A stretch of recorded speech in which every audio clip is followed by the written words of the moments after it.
Hi, and welcome to our video review session this week with No Bones About It Puppy Day School. We are working this week on, once again, I'm trying to take concepts that we are practicing and have you apply those in a more practical way in your life. So this week we're taking the concept of going to, say, a vet's office or a groomer or any place where your dog is going to need to get really comfortable being handled, is the word we use, handling.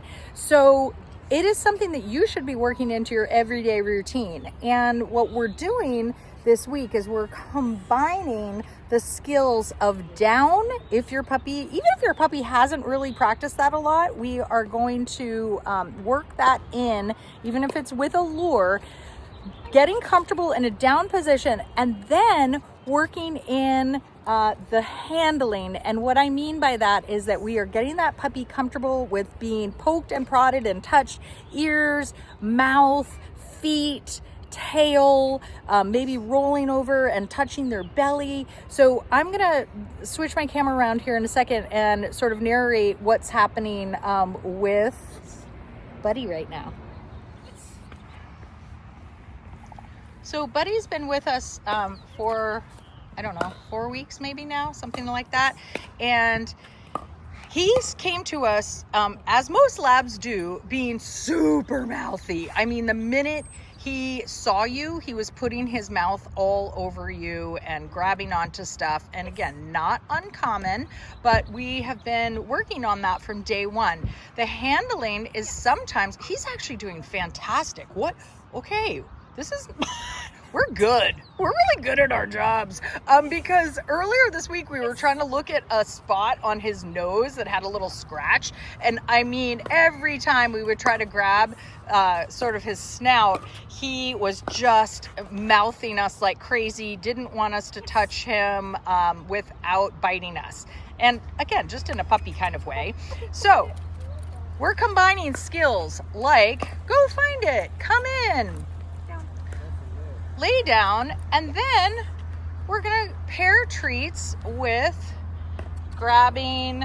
Oh, so here we go. That seems a little bit more what we've seen in the past. Yes. So start small. Don't make this, we don't want to make this be a struggle. Sometimes it could just be like touch a paw and give a cookie. It doesn't even have to be a pick up a paw at one point. It could just be touch an ear, give a cookie. And so you see how Melissa is marking the behavior. So she'll touch, she'll say yes in a happy tone of voice, and then deliver a treat. If this is a struggle, and we're going to go through all the dogs so you're going to be able to see what this looks like. If it's a struggle, we back off. And again, sometimes it's just take my finger and touch, say, an ear, and then deliver the cookie. We don't want to get in a wrestling match. That's not the way to progress here. All right, so now we're here with Diego, who is only in week 2. So we haven't had a lot of opportunity to work on down, but as I said, it really shouldn't matter that much because we can lure the puppy into the down. So we're practicing not just getting into that position, but also we're practicing the longevity part. So we love when we can combine a skill like not just get into a down, but learn that you need to hang out and that it's really valuable to hang out down there because you're going to still get rewarded. So a younger puppy, a newer puppy in the program. That's not food. That's not food. Nice, really nice. It's going down very quickly, which is awesome. And then again, will you do that chin grab again? That's a really nice skill. You can call it a chin, what do you call it? A chin hold? A chin hold, yeah. Chin hold is technically the term for it, where we're just teaching a puppy to just rest. I mean, and you can see that Diego isn't there yet. He's sort of resisting, but she's just sort of putting her hand under the chin and then rewarding. But eventually we like that to be where they honestly just like rest their whole face in your hand. And they really like it because then again, we treat. And it can be a super helpful tool when we need to investigate a dog's mouth. Everybody should be brushing teeth. I'm going to do a little discussion on that. So they love to just have their muzzle held. And a lot of times, think about it, if you go to a vet's office and they need to look at their ears or their teeth or all those kinds of things, if your dog is losing their mind and shaking their head and trying to fight from that, it becomes a really stressful situation. Yes. So we really want to have a dog that is comfortable being handled by anybody. So here's where we start this. One of the concepts that I want to talk about when we're discussing down is getting rid of the show it part or the lure. So a lot of times the mantra we use in the beginning is say it, show it, pay it. So that means good. So what that means is that we're giving the cue, that's the say it part. In the beginning, we don't expect a dog knows what a word means, so we show them. We use a lure. And then the pay it part is when they get their cookie. That's so cute. And so what we need to do very quickly is progress to the part where we are eliminating the show it part, meaning the dog is listening and they've paired that word with the behavior enough times that we don't have to do the lure or the show it. So that's kind of where Pizza is right now. So we want to kind of warm that up with the dogs that have been practicing and start making sure that with the dogs that are newer to this, that we're giving them an opportunity to practice that skill by not jumping to the show it part.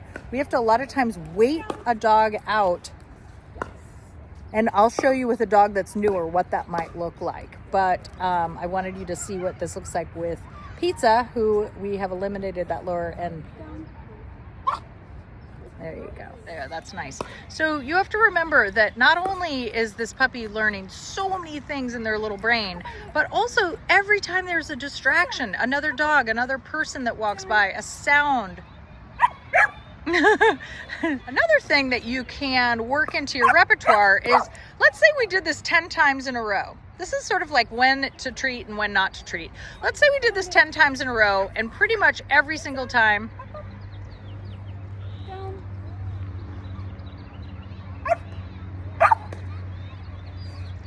So let's say every single time the dog came in, or 8 times out of 10, the dog came in and offered that down pretty quickly. And then 2 of the times you got sort of that pause, that frustration, that's a little bit of frustration. Like, I'm just bored with this. I don't really feel like doing this. You can be choosy about what you reward for and what you don't. You can always just say, good job, thank you, that's what I was looking for, but not necessarily give a treat if the criteria that I use is average or better than average for this dog in this moment, in this scenario.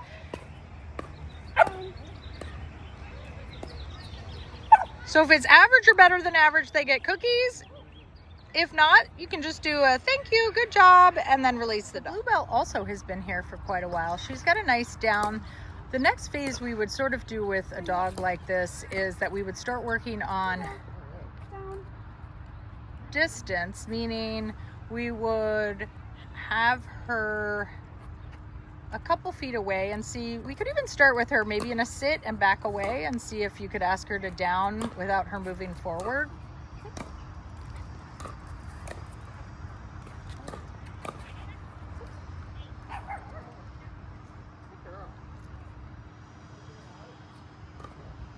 Down. All right, that's very good. So what we want to do is we want a dog to understand that everything they've done up to this point is to be right in front of you when they perform a behavior. So one of the things we start to do is just get the dog to understand that, let's say she's in a sit and Melissa backs away a couple feet, that you don't move towards her. Yeah, now she's just sort of like, oh, I know this game, and she's gonna move. She's gonna lie down before Melissa even asks. Down. Okay, we've got a Down. we've got a barky distraction dog, which is really hard for her in particular, but she's not reacting to the other dog, who's just seriously like sitting, stalking this whole situation. It's kind of funny. Good.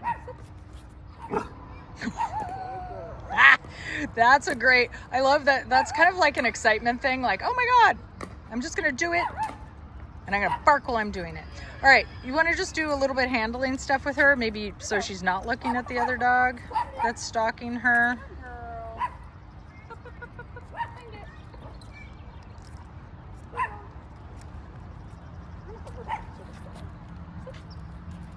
Good girl. Down.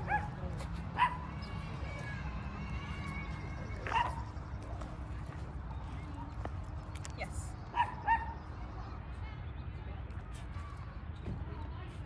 Yes. Yes.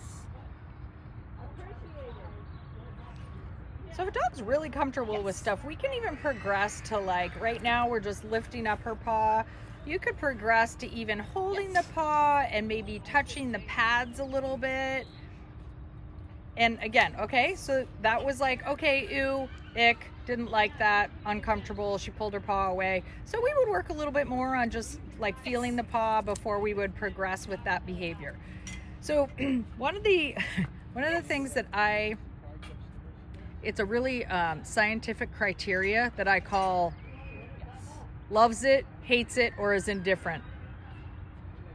That was a joke, obviously. Not scientific, but that's all you need to know. Does a dog hate something? Or are they kind of, indifferent about it, or do they love it? What we want to think about is if there's something that I'm doing with a dog and they are anything other than loves it. Okay, you see that paw got pulled away. So we never want to progress until a dog is kind of loving something. So I would continue working, and sometimes it's funny. Let's see. One paw seems fine. The left paw, right paw seems fine. Not so bad. Left paw, don't know why. Yes. Okay, that was pretty good. But left paw seemed to be the one that was like causing us a little bit of drama. So we never progress to the next level until I'm getting a feeling like a dog is pretty loving the step that we're currently at. So I wouldn't go to, let's say we want to work on getting the nails trimmed. I would work on holding a paw, squeezing toes, doing all that kind of stuff, and pairing so much reinforcement that the dog loves it. So we're working on handling from a sitting position. Yes. And that's okay. Work with a puppy where they are in their world. Yes.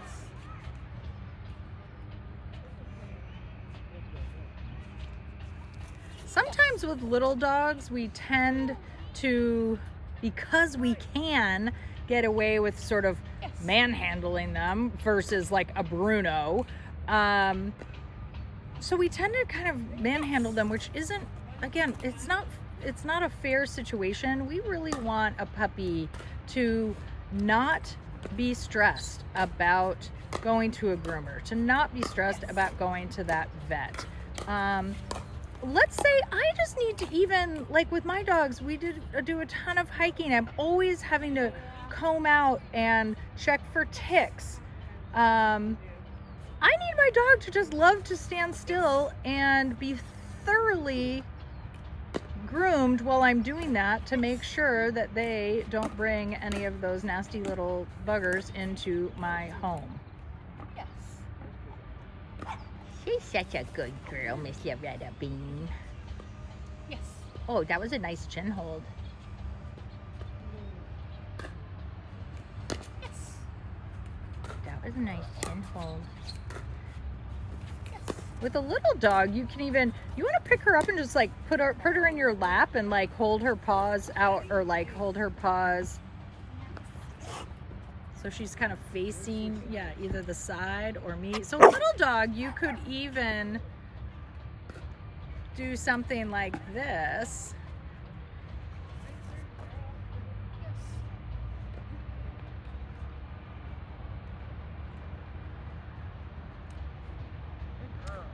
Oh, that's true.